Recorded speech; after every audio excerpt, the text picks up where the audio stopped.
One उपवन है सब रूखे सूखे, सबको ठंड सताया है। कैसे कह दूं मित्रों अभी नव वर्ष आया है? ये हमारा त्योहार नहीं और हमारा ये संस्कार नहीं।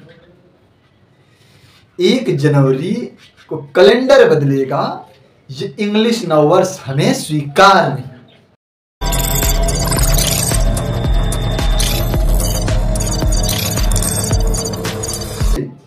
जब वन उपवन होंगे हरे भरे, प्रकृति रंग फैलाएगा, चैत्र शुक्ल प्रतिपदा को नववर्ष मनाया जाएगा।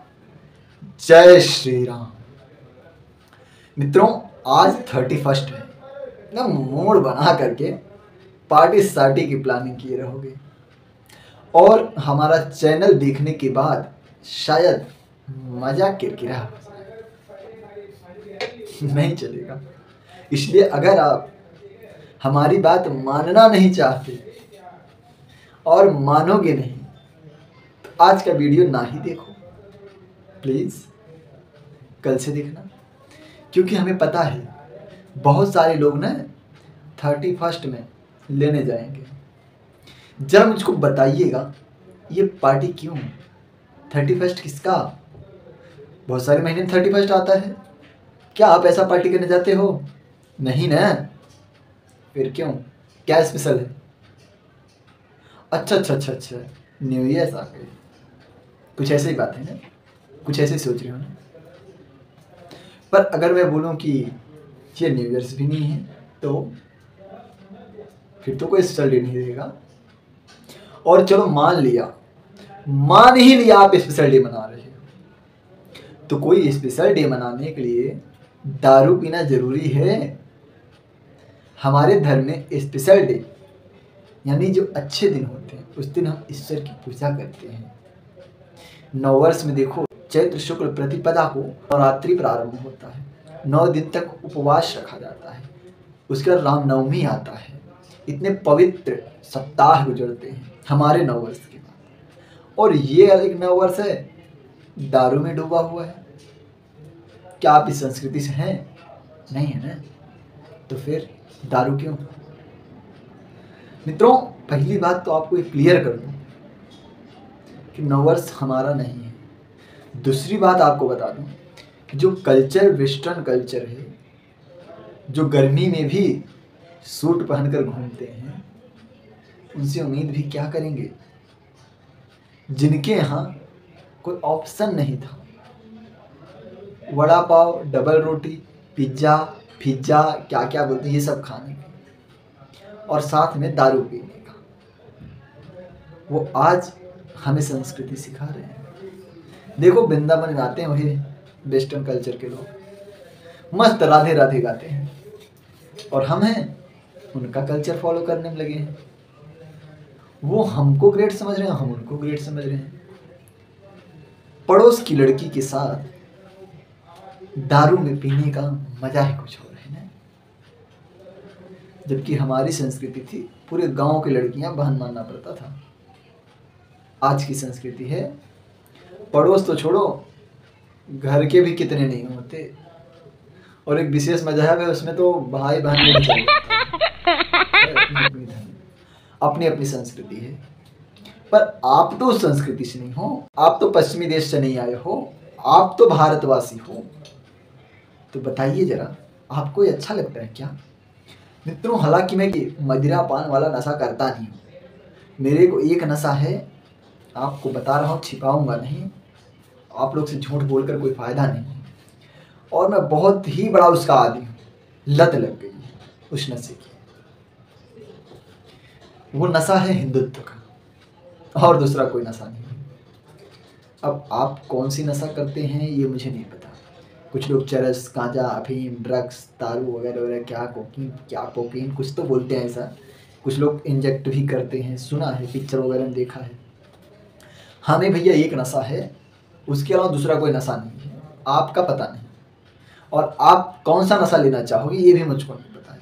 पर उम्मीद यही करूँगा राष्ट्रभक्ति और हिंदुत्व का नशा ले लो, दूसरा कोई नशा कभी चढ़ेगा ही नहीं और ज़रूरत ही नहीं पड़ेगा। इसलिए एक ही नशा काफ़ी है, जय श्री राम हो राम। अब मित्रों, बचपन था मेरा, कुछ 12th और ग्रेजुएशन के बीच का दौर चल रहा था। उस समय मेरे दोस्त लोग में बहुत ट्रेंड था, क्या पता है, पार्टी सार्टी करने का। हिंदुत्व वाला नहीं, ये वाला। मैं तो बहुत दूर रहता था इससे, फिर भी कुछ दोस्तों ने ज़बरदस्ती मुझको फोर्स किया, चलो चलो चलो। तो मैं बोला इतना बोल रहे हैं, एक बार देख ही लेते हैं क्या होता है। पर मैंने शर्त रखा, मैं पीऊँगा नहीं, मैं जाऊँगा जरूर तुम लोग के साथ, पर मैं पीऊँगा नहीं। अब मित्रों, वो लोग को खुशी थी, वो लोग मुझको लेकर जा रहे हैं, उनके घर पे पिटाई नहीं होगी, क्योंकि मैं उनके घर पे बता देता था। और मुझे इस बात की खुशी थी कि इस बार हम किसी को पीने ही नहीं देंगे। 2 लोग चल पड़े थे, 2 लोग खुश थे बहुत। अब राम ही जाने, हम लोग जा ही रहे थे पार्टी करने की प्लानिंग में। कुछ पर्सनल बातें जैसे होती कभी मैं साथ शेयर कर लेता हूँ आप लोग से, आप लोग तो अपने परिवार ही हैं।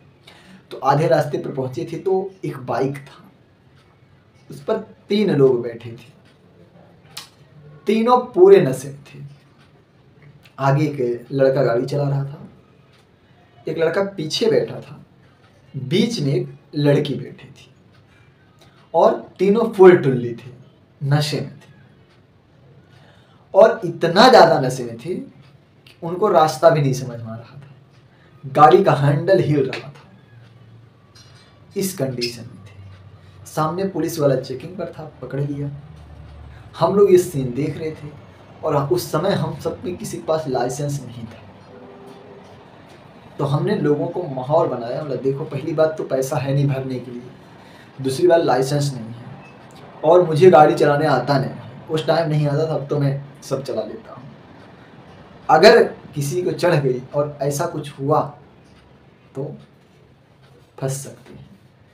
बहुत कुछ कन्विंस करने के बाद दोस्तों को रिटर्न लेकर के आया, और उसके बाद से मेरे दोस्तों ने कभी मुझको ले जाने की कोशिश नहीं की। तो मित्रों, ऐसा नहीं कि संगत के हिसाब से लोग बिगड़ जाते हैं, ऐसा कुछ नहीं होता। कीचड़ में भी कमल खिलता है, अंधेरों में भी सूरज उगता है, रात के बाद दिन होता है। इसलिए मित्रों, इस बार नया वर्ष हमारा नहीं है, और जो कैलेंडर बदलने का दिन है, उस दिन भी न तो दारू पिएंगे और ना ही अपने दोस्तों को दारू पीने देंगे। पीना है कभी भी और पियो, किसी दिन और पियो, उस दिन भी पियो तो नॉर्मल जैसे पीते हैं। इस बात का विशेष ध्यान रहे, शराब पीकर के वाहन गाड़ियां तो बिल्कुल ना चलाओ, क्योंकि एक लड़के को या लड़की को पालने में माँ बाप को 25 से 30 साल लग जाते हैं, और एक छोटी सी गलती, दारू पीकर गाड़ी चलाने से 15 से 20 मिनट भी नहीं लगता, 25 से 30 साल के माँ बाप की मेहनत पर पानी फिर जाता है, एक्सीडेंट हो जाता है, वो लड़के और लड़कियां मर जाते हैं। इसलिए प्लीज़, माँ बाप की उम्मीद हो तो उनकी उम्मीद मत तोड़ो। जय श्री राम।